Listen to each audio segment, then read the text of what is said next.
But as mentioned, though, we are starting a series on the book of Job. And what kind of spurred that is that in the spring, I had a message where I touched just on the reality of suffering. And it is such a huge, huge subject. And I thought, well, I need to do something a little more comprehensive with that. And so Job is a great way to do that. So we are jumping into that this morning. And, you know, all of us have seasons of life where we are going through suffering. And we might say, really, are they just seasons? If so, it's been a long hot summer or a long cold winter, you know, because that season's been a long season. But, you know, regardless, we go through those times. And those times will test you, okay? We will be tested in those times, and those seasons will impact how you view life. They will impact how you view yourself and how you view God.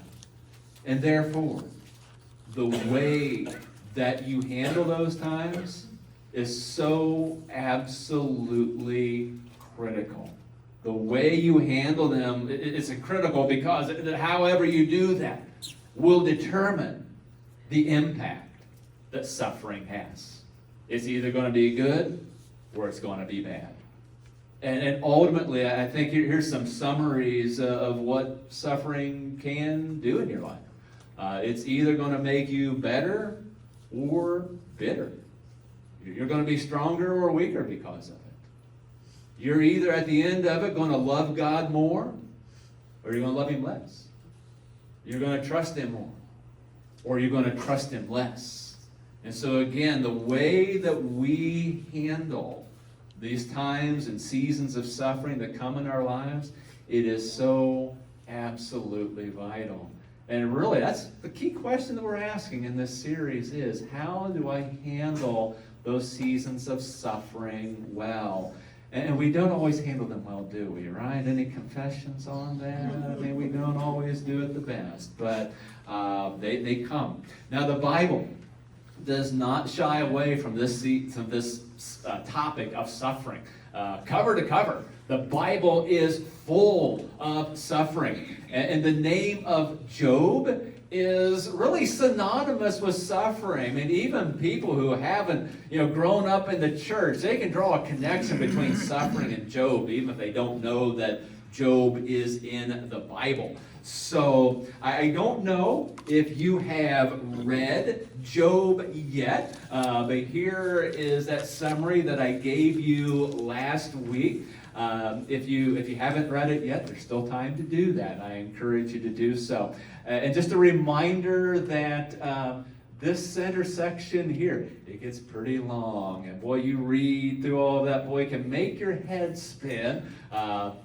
Obviously, read it. But the main thing is, boy, if you can at least get through the beginning and the end, okay? Those I would really recommend that you do. If you can't do it all, at least do that part. And if you do that, or I should say when you do that, you will see that at some points, Job handled that season of suffering really well, and other times not so well. And I'm planning on 3 weeks in this series, so I won't try to cover everything this morning, but I'm going to be hustling to get in everything that I want to. So in chapter 1 of the book of Job, you see that he had a really good life. In fact, Job was living the life that everybody would want to live. Job was very wealthy. He had a lot of livestock. He had a lot of land that was farmed. He had a lot of people working underneath of him. And of course, remember, wealth was measured in land and livestock in those days. And he had a great family. He had 10 kids who all very much enjoyed all the things that Dad was able to provide for them. And right there in chapter 1, it says that he was the greatest man among all the people of the East. And so all of this was true until, of course, one day where Job just lost everything. Natural disasters hit, and it makes me think of what happened in Texas a few weeks ago, and my heart is just still heavy over what those families have had to endure. It's just horrific to think about that, but I mean, those families are literally living what Job had to endure. So, natural disasters strike. There were raiders that came across the border and from other nations, and stole his livestock, destroyed his crops, killed his workers. I mean, he just lost everything. And so again, in one day, his livelihood, his family, it's all swept away. And if you have read, in that or know the story well, you know that not long after that he had all these sores all over his body. So he, physically suffered as well. And one angle on the story that is maybe troubling, at least interesting, is Satan's role in that. And there's no missing that if and when you read the story. And there's a lot of questions that can come around that subject and what's going on there. I will address that some later in this series, but in the fall, I am going to have opportunity to really hit that subject a little bit harder, but I will address that some here in this series. Now with Job, as we think about Job's life, I just really doubt that any of you have suffered to the degree that Job did, or even know anyone that has suffered quite to that degree. But despite that, I think you all know what it is like to have things pretty well set. Maybe life isn't perfect, but it's good. And you have made your sandcastles, all right, such as they are. And maybe it's something like this or something like what I would make over on the other side. But you've got it in a good spot, and then the tide comes in, right? Okay? The trials, they come, and maybe you got a bad report from the doctor. Or maybe your spouse got a bad report from the doctor. Maybe it was kind of like with Job's case. It's your kid that gets this bad report from the doctor. Maybe there's a death in the family, untimely, unexpected. Maybe your spouse walks out on you for somebody else. Maybe that happens to your kid, that their spouse walks out on them, and then they discover that all the credit cards are maxed out. And I have heard that story way, way too many times. Maybe, in a day, your livelihood is wiped out. The job that you thought was secure, it's gone. The company closes, or an AI agent is taking over your job, and that's just a very, I think, a reality that's coming for a lot of people. They're going to experience that in the few years to come. So these things, they happen in life, and not all suffering comes in an instant, like with Job. Maybe in some cases it's years of a really painful childhood. Maybe it was years of an abusive spouse. Maybe it was years of being bullied coming through school. Those who have served in the military, particularly if they've been in combat, I mean, dang, they know what suffering and trauma are. But regardless of your story, everyone right here, all of you, we all have a story about suffering. We've all lived it. And so again, the way that you handle those times of suffering will determine the impact that they have. They're going to impact you, but the way you handle it is going to determine what impact that is. So again, we're asking that question, how do we handle it well? How do we handle those seasons well? And here's today's key point. It's how we start off our series, and that is that we need to be honest with God. And there's a lot of things that we can learn from Job, but this here is week one, that we need to be honest with God. And as I've mentioned, at the beginning, Job did pretty well with handling his feelings in the midst of those terrible times. I mean, That one day there was messenger after messenger that came with all these terrible news. And the Bible says that at this, Job got up, tore his robe, and shaved his head. Then he fell to the ground and in worship. It's like, wow, I mean, right there's a sermon in itself. That he worshiped in the midst of everything that was happening that day. We'll come back to this really next week. And then he said, naked I came from my mother's womb, and naked I will depart. The Lord gave, and the Lord has taken away. May the name of the Lord be praised. Boy, even on a day like that, the name of the Lord is praised. In all of this, Job did not sin by charging God with wrongdoing. So we're saying, I mean, Job is recognizing that everything that he's got in life is on loan from God. And he says, I came into this world with nothing. I will leave the same way. So he's really taking a good high road. But if you read on a little bit later, you're going to see, particularly after the physical suffering comes, that his strength cracked. And that he does get angry with God, and he does not hide how he is feeling. And basically, Job said, it's not fair, God.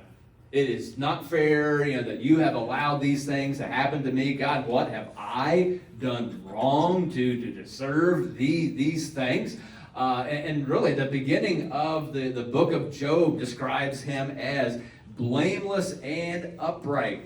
He feared God, meaning that he honored and respected God, and he shunned all evil. And there are points where Job, he really outlines, all the ways that he is good and righteous. And he says to God, well, why me? Of all the people on the earth, why? I should really be the last person to ever have to go through something like this. And we'll return to the why question, later in the series. Actually, that's week 2, where we'll get into that one. But Job got really honest with God about his feelings, and it did reveal something about him that needed corrected. That is week 3. But he was honest. And I think a mistake that a lot of people make, a lot of Christians make with suffering, is that we don't get honest with God. People will say, can I really tell God what I really think?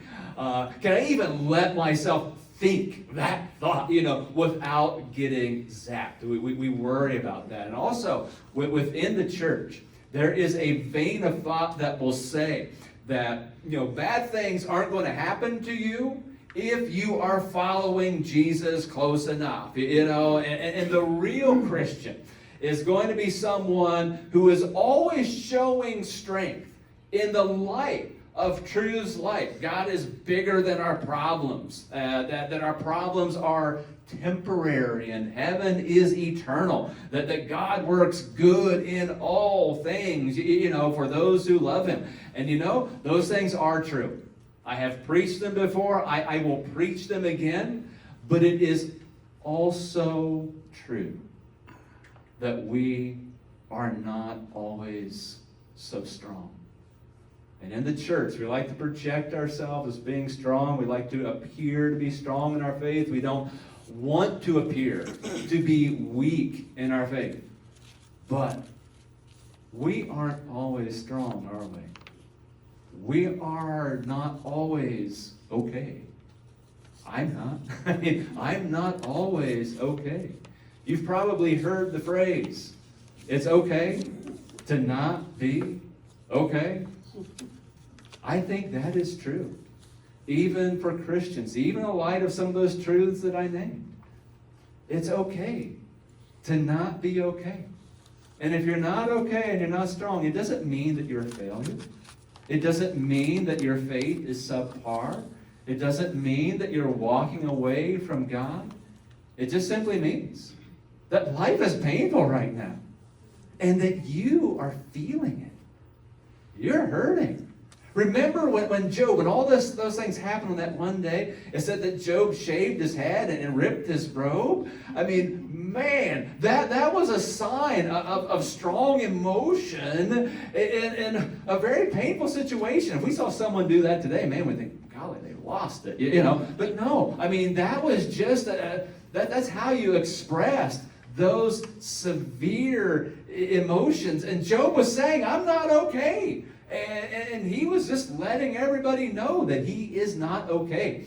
Something that I had fully intended to put onto the slides here and to mention this morning, and I thought of it like last minute this morning, is that you can see if you read through Job that that he really went through severe anxiety and depression.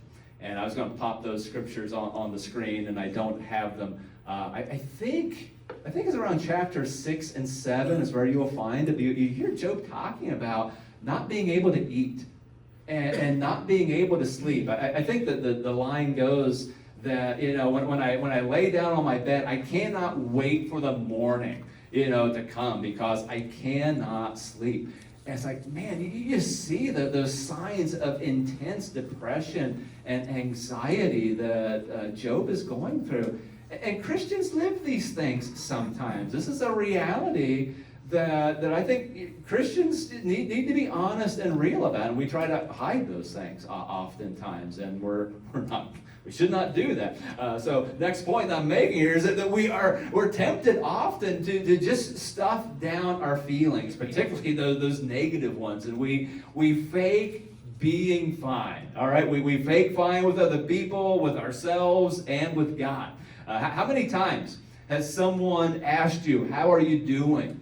And you said, oh, I'm fine, when you were not fine. Okay, I mean, we're all guilty of doing that thing. And how are you doing is just kind of a standard greeting that we'll give to people.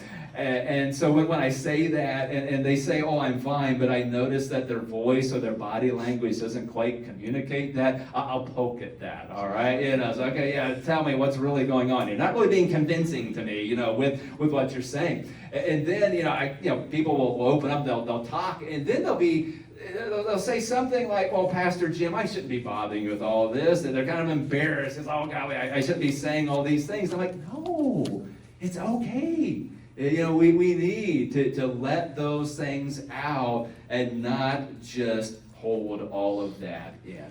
I'll give you an example. I mean, sometimes, you know, stuffing down, it's a normal thing, stuffing down our feelings, but I'll give you an example of that. When my oldest daughter got married, which I think 8 years, 7 years, 8 years, okay, I was right, so 88, oh yeah, that's right. They got married the year of our 25th anniversary. I guess do the math. Okay, yeah, okay. Anyway, 8 years. And I'll also say, Shannon and I got married the year of my parents' 25th anniversary. So we just kind of have that 25-year cycle going in our family. Anyway, on the day of the wedding, you know, I'm doing fine, okay? You know, I had my moments there. Certainly when I was walking Rachel down the aisle, I mean, I'm stuffing down some feelings. I mean, this is my oldest daughter, first getting married, you know. So I did all right, you know. And so when we got to the reception, you know, Rachel and Aaron, you know, they had the first dance. And then after that, the DJ says, and now Rachel will dance with her dad. And I'm like, okay, I don't dance. And two, I don't dance in front of people, all right? And here comes Rachel. It's like, okay, come on, Dad, let's go. I'm like, oh, okay, you know. And so we're walking out on the floor, and the DJ starts up this song, and I'm like, you gotta be kidding me. You know, this is Stephen Curtis Chapman's Dance with Cinderella. I mean, if you know, some of you know the song. Now, if you don't know the song, what it's about, it's about a little girl asking her dad to dance with her, and he says yes because he knows that the years go by too quickly. And I'm like, seriously? We're going to dance? You know, okay, I was stuffing down some feelings there, you know, really difficult. So anyway, but yeah, after the wedding, I did a lot of lamenting and lamenting over change. And I mean, they were good things. I mean, good change, things to celebrate, but it was still change. And it just required of me some lamenting. Maybe I still need to lament some. Anyway, but that kind of lament is something that we all need to do. And honesty, though, that honesty with God is what opens up the door to those laments that sometimes we need to have in life. But if we're just stuffing it down, and we're just stuffing down our feelings, what we're doing is we're closing God out, and we are really shutting out the healing that God is wanting to bring into our lives. And I think